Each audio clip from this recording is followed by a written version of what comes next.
యూదుల భయం వల్ల ఏదో ఒక భయం మనిషిని పట్టుకొని లాస్ట్ వరకు పీడిస్తారు. అయ్యో నేను శిష్యుడిని అయిపోయానని చెప్తే అవతల వాడు ఫ్రెండ్షిప్ అవుతుంది నీకు, అదొక భయం.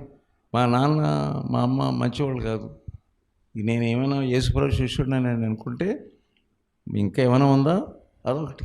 కాదు మన బంధువులందరూ చాలా ధనవంతులు, ఎంతవరకు వాళ్ళతో నేను కలిసి ఆయా మాట్లాడుతూ ఉన్నాను, కానీ రహస్యంగా దాస్తున్నాను. ఇప్పుడు నేను యేసుప్రభు శిష్యుడు అని చెప్తే ఇంకా అక్కడి నుంచి వాళ్ళ దగ్గరికి వెళ్ళడానికి వీలు ఉండదు.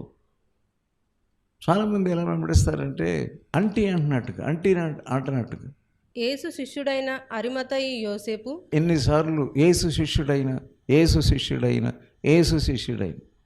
నువ్వు శిష్యుడివే, ఆయా టైంలో దాక్కుంటావు. ఇప్పుడు వాటన్నిటి నుంచి బయటకు వచ్చేస్తున్నాడు. యేసుప్రభు శిలువ యొక్క శక్తి చూడండి, రహస్యంగా దాక్కున్నటువంటి వాళ్ళని బయట తీసుకొస్తాడు.